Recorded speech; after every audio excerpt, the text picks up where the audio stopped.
देशभरात 76व्या प्रजासत्ताक दिनाचा उत्साह। मुंबईतील शिवाजी पार्कमध्ये मुख्यमंत्री राज्यपालांच्या उपस्थितीमध्ये राष्ट्रध्वजवंदन आणि संचलन कार्यक्रम, तर विधान भवनातही झेंडावंदन केले जाणार। कर्तव्य पथावर आज चित्ररथाचं संचलन। प्रजासत्ताक दिनाच्या पार्श्वभूमीवर राजधानी दिल्लीमध्ये मोठी सुरक्षा व्यवस्था तैनात। पथसंचलनामध्ये यंदा महाराष्ट्राचा चित्ररथ नसणार। सर्वांग सुंदर सर्वोत्तम भारत हाच महाराष्ट्राचा ध्यास। भारताचा पॉवर हाऊस असलेला महाराष्ट्र डेटा सेंटरचं कॅपिटल होणार। प्रजासत्ताक दिनाच्या शुभेच्छा देत मुख्यमंत्री फडणवीसांकडून विश्वास व्यक्त। प्रजासत्ताक दिनानिमित्त पंढरपुरातील विठ्ठल मंदिरामध्ये आकर्षक सजावट। तिरंगा रंगाच्या फुलांनी विठुरायाचा गाभारा, सोळखांबी, सभामंडप सजलं। विठ्ठल रुक्मिणी मातेला तिरंगी रंगाचे उपरण परिधान। कोस्टल रोड उद्यापासून पूर्ण क्षमतेनं मुंबईकरांसाठी खुला होणार। प्रजासत्ताक दिनाच्या पार्श्वभूमीवर आज कोस्टल रोडचं मुख्यमंत्र्यांच्या हस्ते लोकार्पण। मरीन ड्राईव्ह ते वांद्रे अंतर केवळ 15 मिनिटांमध्ये पार करता येणार। गर्डर बसवण्याचं काम पूर्ण न झाल्यानं तिन्ही रेल्वे मार्गांवरील वाहतूक उशिरानं। दादर स्टेशन परिसरात प्रवासी उतरले ट्रॅकवर। कामावर जाण्यासाठी चाकरमान्यांची रुळावरची कसरत। वाल्मिक कराडला बीड जिल्हा रुग्णालयामधून डिस्चार्ज। 2 दिवसांच्या उपचारानंतर कराडची जिल्हा कारागृहामध्ये रवानगी। वाल्मिक कराडसह सर्व आरोपींची संपत्ती गोठवा। एसआयटीचा विशेष न्यायालयामध्ये अर्ज।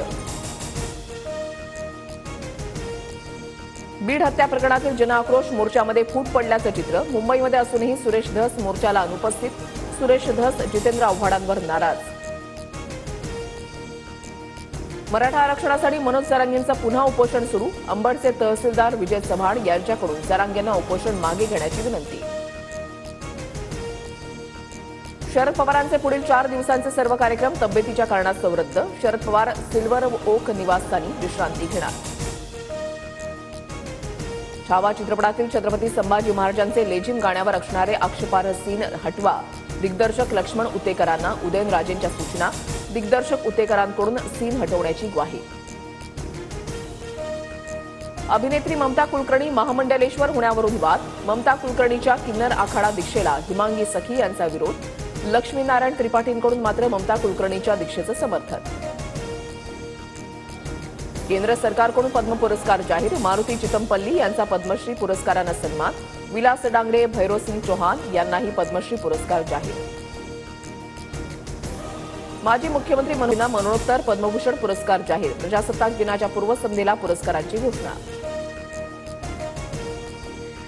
ज्येष्ठ गायक पंकज उदास यांना मरणोत्तर पद्मभूषण पुरस्कार, तर अभिनेते अशोक सराफ, गायक अरिजित सिंग यांना पद्मश्री पुरस्कार जाहीर। पुणे मेट्रो सेवेच्या वेळेमध्ये वाढ। रात्री 11 वाजेपर्यंत पुण्यामध्ये मेट्रो धावणार। प्रवाशांचा वाढता प्रतिसाद पाहता मेट्रो सेवा 1 तास वाढवली। पुणेकरांना 6 ते 11 वाजेपर्यंत मेट्रो प्रवास करता येणार।